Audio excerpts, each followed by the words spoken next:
श्री शिवाय नमस्तुभ्यम।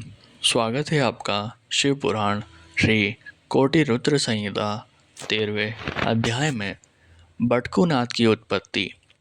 ऋषियों ने पूछा, हे सूत जी, आपने हम पर कृपा करके हमें अनेकों ज्योतिर्लिंगों के विषय में बताया है।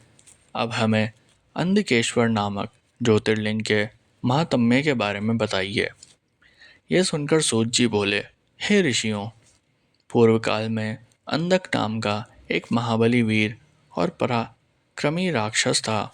उसने अपने बल से पूरे विश्व पर अपना अधिकार किया हुआ था और वह देवताओं सहित सभी जीवों को दुखी करता रहता था।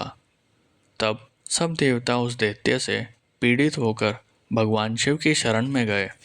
उन्हें प्रणाम करके देवताओं ने उन्हें अपना दुख कह दी सुनाया। अपने भक्तों के दुख को जानकर शिवजी ने उन्हें सहायता करने का वचन दिया और अंधक के निवास पर चलने के लिए कहा। सब देवताओं के साथ भक्त वत्सल शिव अंधक के निवास पर गए।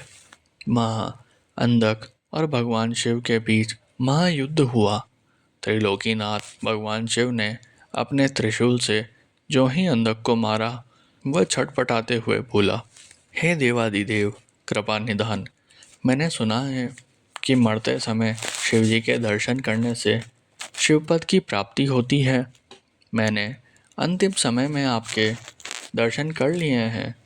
अंधक के ऐसे वचन सुनकर शिवजी प्रसन्न होकर बोले, हे दानवेंद्र, तुम्हारी बातों से मैं बहुत प्रभावित हुआ हूँ। मांगो, क्या वर मांगना चाहते हो?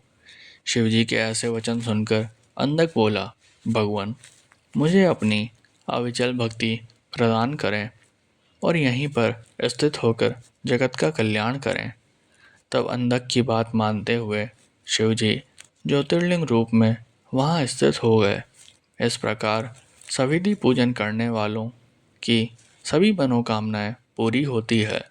ये ज्योतिर्लिंग अंधकेश्वर नाम से जग प्रसिद्ध है।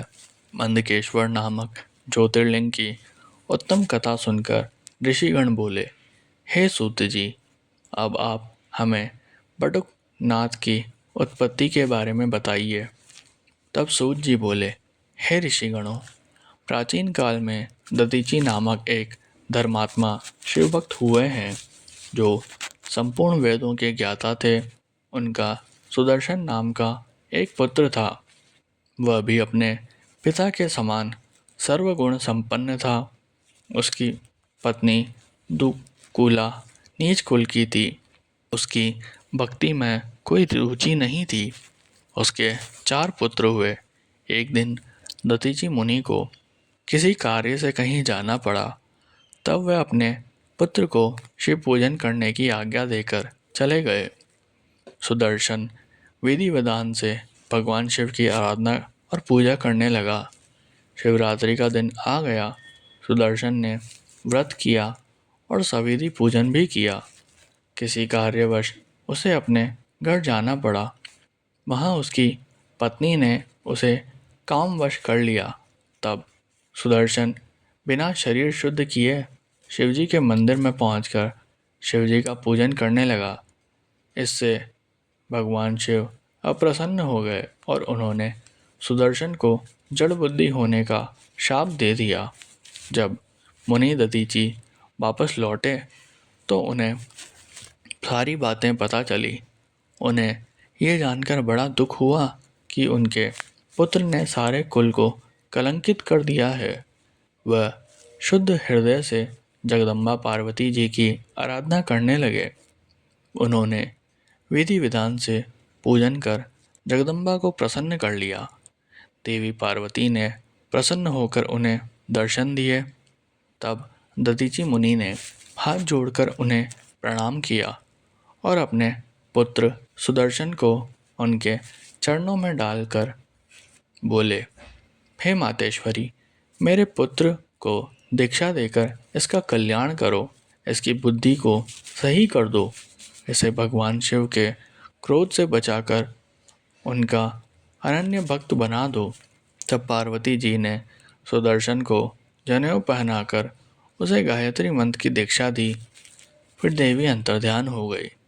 सुदर्शन ने षोडशोपचार से शिवजी का पूजन किया, जिससे वे प्रसन्न हो गए और उन्होंने उसके सभी अपराधों को क्षमा कर दिया।